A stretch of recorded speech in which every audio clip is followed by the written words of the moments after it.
chugga scoop scoop. Let's get it. So yeah, the first thing that we have on the docket today, as I said, is Black Panther 3. I am so hyped for Black Panther 3. Black Panther 2, I had a really good time with Black Panther 2. I had a good time with all the Phase 4. Just gonna put that out there. But I think Black Panther 2 was a really good movie. I think that Ryan Coogler did an amazing job with what he had to do within the realm of, the late and great Chadwick Boseman passing away during, the production of this or the making of it. Chadwick Boseman was a big part of even the script and just all the stuff that was even going on with Black Panther 2, and to just lose that humongous portion and just a humongous, and I want to say investment, but more than anything, an amazing just piece, a key character, a key role. There you go, a key role in everything that was going over there with Black Panther. I think Ryan Coogler did an amazing job balancing that unbalanceable act of trying to still show homage, pay homage, and also create this new paradigm of what's kind of going on. Jesus, what's happening here? What's kind of going on? You know what I mean? So, yeah. But getting into Black Panther 3, let's talk about it. The plans right now are to age up T'Challa Jr. via Kang and kick off the T'Challa Storm Love storyline. And let's get to the new teaser. Yeah. So, as was teased before, casting for Storm is in progress, and the lead candidate is Chloe Bailey. This is all coming from my boy, Mike Beasley, the man, the myth, the legend. Some of you may feel a way about it, but as of right now, she's at the top of the list. No offers yet, but she is being considered. So don't blow a gasket just yet.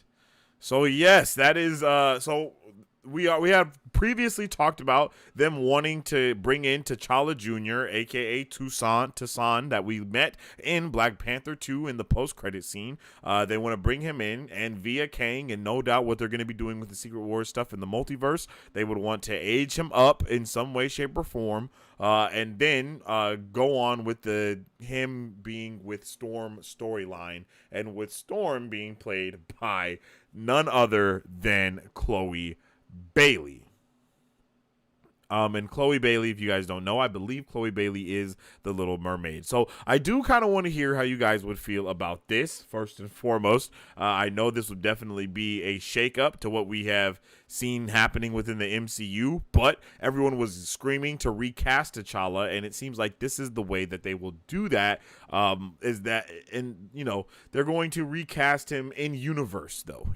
That's how I do believe that recast should be happening for a lot of these characters, depending on how things happen in the real life. Recasting in universe it makes a lot of sense. They obviously did not do that with Red Hulk or General Thornberry. What? But you know what I'm talking about. So it's kind of going to be interesting to see how they do this balancing act.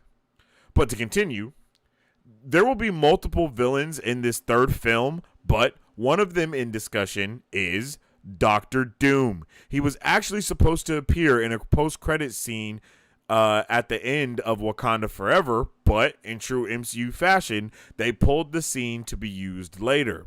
See WandaVision versus Sword scene, which was originally supposed to be the cutscene for Endgame. So, T'Challa Storm love story, Chloe Bailey as Storm, and potentially Doom is lurking. More to come. I'm not going to lie to you. Initially, this just sounds insane, bro. Like, this sounds wild.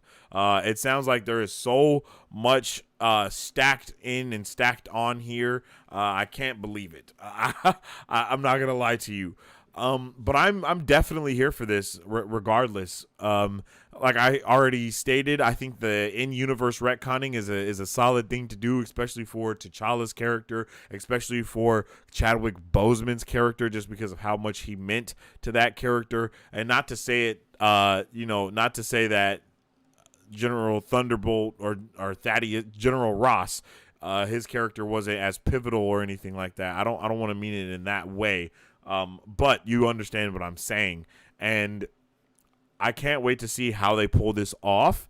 The MCU right now is doing a lot of crazy things, so this doesn't sound like it's outside of the realm of possibility with, like, I don't know if I wouldn't say time stones, but just knowing the capabilities that Kang has, it's definitely insane, and it'll be something to see where this goes and what that means for the future of the MCU. As far as Storm goes, I am all the way for everything with Storm. I really appreciate Storm. I love Storm in the comics. She's dope. I know a lot of people will probably feel a little different about this, but I think it's about Chloe being, oh no, wait, I see Francis saying Chloe Bailey is not the Little Mermaid. Her sister Halle Berry is the Halle Bailey, Lord, what the name is the Little Mermaid. Okay, thank you for that, Francis, because I definitely said the opposite name. So yes, so Chloe is Halle Bailey's sister, not. Yeah, I got you. So the Little Mermaid will be Storm's sister, just to wrap that up with a bow, because your boy was getting tongue twisted. And I think that's actually this is dope. You know what I mean? I think that Chloe is. I haven't seen her acting a lot, to be honest, so I can't say that I'm like hyped for it and that aspect, but I will say that this is dope because I've just heard a lot of both Chloe and Halle recently. So I think this is pretty cool, and I would love to see how they execute it as well. It depends on what type of Storm they give us also, because the Storm from the X-Men, Storm, all of these have been very different iterations, and I would just like to see a little bit better of an iteration, I'll say, and just something a little bit doper. And I hope that we get that from this. And since they're going to try to do the wedding thing with them, it will make it would make the most sense that they would do have Haley be the queen of one of these other places that was around, maybe something that came up, maybe she rose to power a little bit more during those 5 years of the snap, since there was no Black Panther at that time technically, or I don't know what was going on at that. I don't know what was going on around then. But yeah, that would all be some dope stuff to check out, and I'm all the way there for it. Let me know what you guys think about all these scoops that we have got for Black Panther 3, and we are about to move on to our next scoop on slated. Mr. Bro, where's that Marvel villain, Annihilus? I want to see that villain. Yeah, I don't know if we're going to get to see Annihilus ever, really, because Annihilus is just such a different villain. I would like to see him probably. If we do see Annihilus, it'll be once we get the Great Reset popping in the MCU after Secret Invasion and all that stuff, and I think that'll be really dope and amazing to see kind of play out and pan out in the future of it. So yeah, I think Annihilus is coming after the Multiverse Saga, basically, or I could even probably see him coming somewhere in the Multiverse Saga. But I think after the Multiverse Saga would be the best place for it to happen to, because I think even after the Multiverse Saga, we have big plans for a Great Reset, like I was saying before, to where we get basically the new 52, and a lot of the characters that we have gotten from the MCU will either be replaced, or they'll just not replaced, but they'll be the new main characters, and the universe will kind of get washed away in its own way, but not really washed away, and create all these things that are still tangible from each universe that exists in one big Marvel Cinematic Universe, and I think that's the like. I think it literally will be one big Marvel Cinematic Universe post Secret Wars. Like, I think all the Spider-Man stuff, all of that stuff is really going to come into play a lot more than we think right now, and then it'll be like, oh, there has always been hella Spider-Man or some random shit like that. You know what I mean? I don't know how exactly, but I feel like it's going to be something like that, to where they just take the best pieces of everything, string them together, and then we'll get this new universe, and they'll call it like MCU 52, basically, or whatever. You know, the new MCU. I like the Storm angle as a transition to eventually seeing the X-Men. Yeah, I think that's a W as well. Getting Miss Marvel as the first quote-unquote mutant in the MCU is definitely a big deal.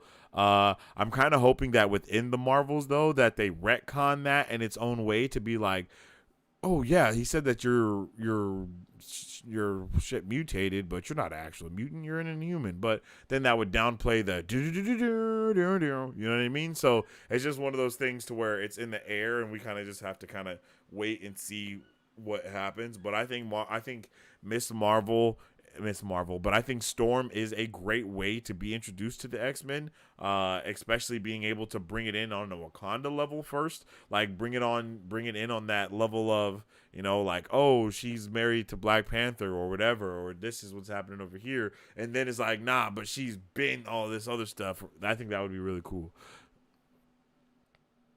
I think Marvel has huge plans for Storm on the level of Wanda. Ooh, yeah, and we still got Wanda coming back too, so don't sleep on Wanda. But I definitely agree with that. I think Storm. I honestly think Jean Grey will probably, if they do a Jean Grey storyline, I doubt they'll do a Phoenix Force thing when they just did a Phoenix Force thing. But I think Rogue, Kitty Pryde, or Storm, I think one of those three are going to be the big one that they introduce into the MCU. And I would like Quake as Rogue, to be completely honest, like Quake from Agents of S.H.I.E.L.D. I think her being Rogue instead in the MCU, I think that would be actually a really cool thing to happen. So yeah, that's that. But in the next piece of I almost said what we're about to talk about. In the next piece of Scoop Central, we are going to be talking about none other than Secret Invasion. And I am so pumped and excited for Secret Invasion. I hope you guys are too. Let's see what Mike Beasley has to tell us today about Secret Invasion. The rating on Secret Invasion will be TVMA. It will be behind the parent lock feature on Disney Plus. And because we all want it to happen, Nick Fury, Samuel L. Jackson is finally going to be dropping an F-bomb in the series. We already got one in Guardians of the Galaxy 3, and we'll be getting another very, very soon. Yo, the hype knowing that this is TVMA is next level, okay? I cannot wait to check this out because I've already been excited about it through the roof. And if this is truly TVMA, I swear this is it's gonna be everything that we want it to be. That was one thing I was very nervous about when I first saw the trailer and all this stuff, and we heard the hype, and it was like I was hyped and I couldn't wait. But then when we started hearing about it, it was like, man, I don't know how they're gonna do this without it being MA. Like spy espionage and all this other stuff. It's like it's very rare where something can be PG-13 and actually still hold that type of weight. So I'm hoping that this being MA is going to bring a lot more light, for lack of better words, to the MCU, because a lot of people have not been happy about where the MCU was headed as a place for everyone to be welcomed and loved. People don't like that. People would rather it be, no, this is only for me and my people. Everyone is not able to partake in what I like. It's only for me and us and no one only. But I think the fact that, you know, the MCU can double down and make this MA content as much as they make the other cringe content that people don't like, I think that's a big deal. I think it's a big deal for the MCU, and I think it's a big deal for all the people that are hating on the MCU. Everyone needs their content to watch. As for me, I'm going to be watching every piece of it, but I can understand why some people would not want to for whatever their reasons may be. But as for me, I'm pumped for this, and I cannot wait for Secret Invasion to pop off, baby. I think that is it for Secret Invasion, if I'm not mistaken. That is all we have to talk about when it comes to Secret Invasion, but I'm super hyped for it, and I would love for this to be MA, and I believe it's going to be, and that's all I really needed. I was already sold, so now I'm even double, even triple sold. Put me in the chair, kick my feet up, and I'm watching, baby. I'm watching. All right. I watched a video about Ron Wasserman writing the X-Men theme. It's a great piece of history. Ooh, I love nerd history. Nerd history! Bro, I'm telling you, I'm coming with the crazy sound bites today. Like, I got to go back and clip these and just play them randomly.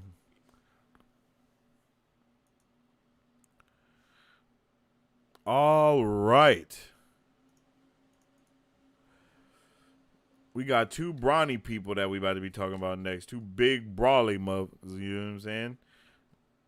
And that first one is Luke Cage. I've been telling you that Mike Coulter will most likely reprise his role, and Feige was basically waiting on him to confirm. He has indeed confirmed. As of right now, Luke Cage is slated to appear in Daredevil Born Again as they plant the seed for the Defenders to appear in the MCU.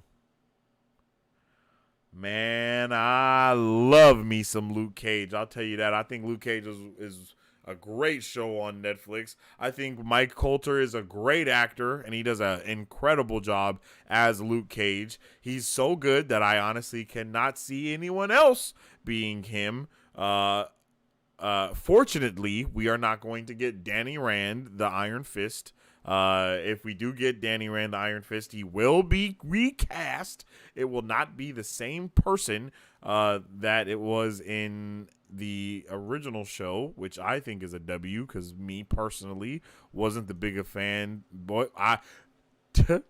Me personally, I wasn't the biggest fan of Danny Rand. Okay, that's just it. I just wasn't. So I'm hoping that we get a new person for him, and I'm super hyped for this movie, for this show, which is Daredevil Born Again. The cameos that we're supposed to have in Daredevil Born Again are through the roof. Everything we know about Daredevil is amazing, and I am so excited to check it out, and I just cannot wait. And I hope you guys are excited and ready as well. And that's really it when it comes to Luke Cage with Mike Coulter and Daredevil Born Again. And then finally, the last big boy that we're going to be talking about today. And that is Fantastic Four, but really The Thing. We're talking about The Thing on the Fantastic Four. That is what we are about to talk about. Y'all remember when we talked about who could possibly play The Thing in Fantastic Four? And if there was a character to be race swapped, it would be him. I've gotten some word on who is in the running. Daveed Diggs is one of the top candidates. They're looking for a person of color for at least one of the roles and a Jewish actor specifically for Ben Grimm, since he's Jewish in the comics. Diggs is 2 for 2 in that department.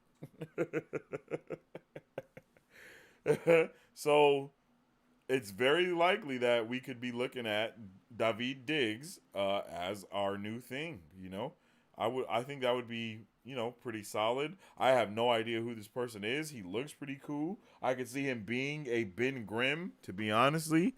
You know what I mean? He looks like a Ben Grimm already, and I know they're probably going to change up how he looks and whatnot for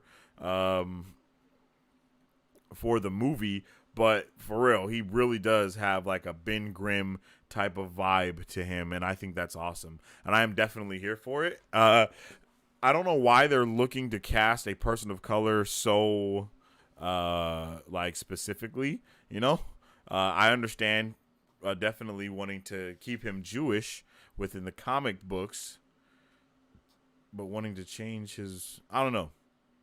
Keeping his religion, changing his race is an interesting choice, but hey, I'm not the writers, I'm not the creative minds behind it, so I don't know. But it does fit though, you know, because not a lot changes narratively if you keep the religion, and because you know that's a lot of a lot about a character is built on what they believe in, and not necessarily what color their skin is.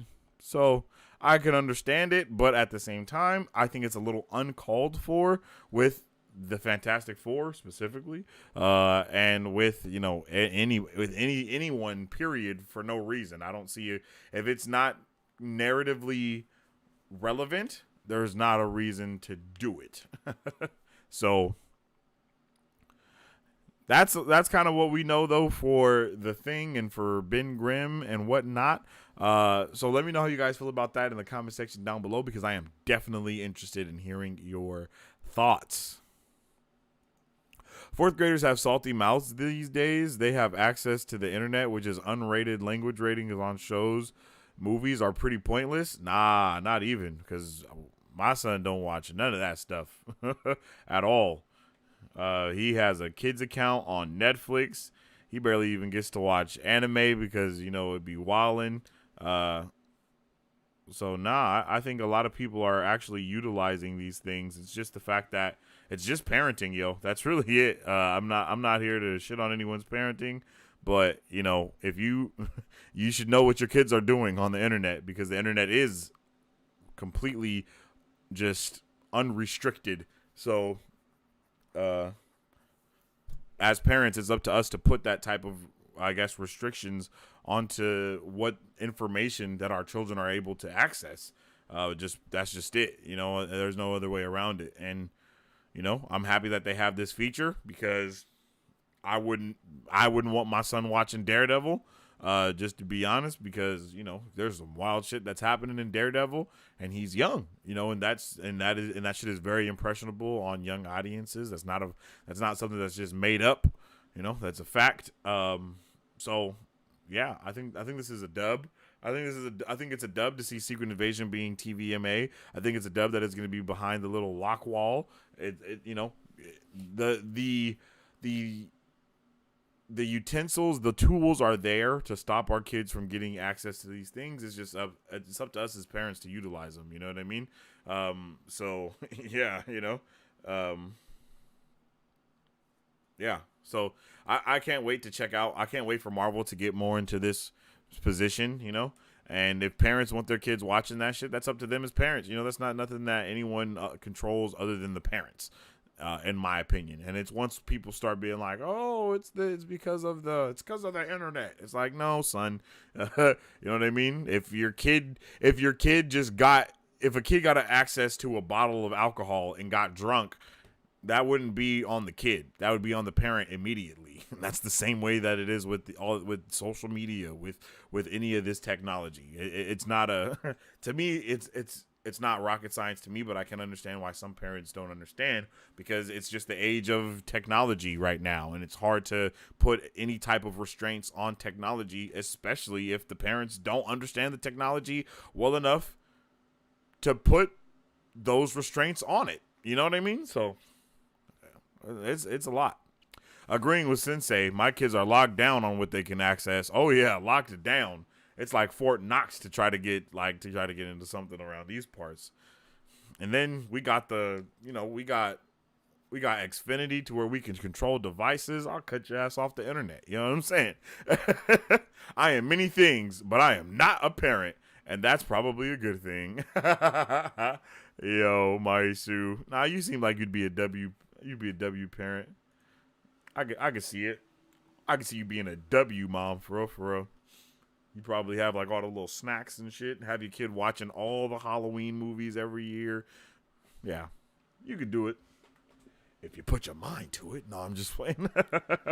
But that is it for today. I appreciate each and every one of you for tuning in with me and vibing out. We have had a wonderful day on Marvel Bros. Today. We've talked about a jam-packed load of things, and you guys are awesome for being here with me, and I hope everyone has had a marvelous time. If you guys haven't already, make sure you follow us on social media at Marvel Bros. To stay up to date with all the latest things that we talk about. I'm talking movie reviews, movie news, pop culture news, all things Marvel, everything comic book, all things nerdy. You know what I'm saying? We be talking about a whole bunch of nerdy stuff on there. So make sure you guys tune in, because it be going down. And if you're interested in keeping up with a little bit more of Sensei, you can definitely tap in with me on social media, on my streams, on everything, because I am on there. You can definitely tune in. I'm probably going to be streaming later tonight once I put the kiddos to sleep, and all that good stuff. And me and the wife are done chilling and what we're doing and whatnot. I may stream, I may not. Who knows what's going to be going on? But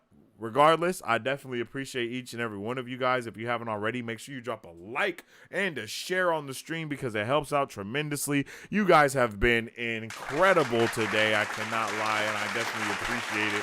You guys have made it a very marvelous Monday, and I hope I have made it a marvelous Monday for you too. And as I say all the time, I hope all of you guys stay awesome, stay nerdy, and don't forget to stay marvelous. Excelsior. If you guys would like to support Marvel Bros, all you gotta do is visit our website at www.marvelbros.com. Buy some merch. Represent the superfan. Or you can join our Patreon to get early access to content, patron-only scoops, giveaways, private Q&As, and those sacred watch parties. We appreciate you guys. We'll catch you on the next one. Excelsior. On today's pop culture news update.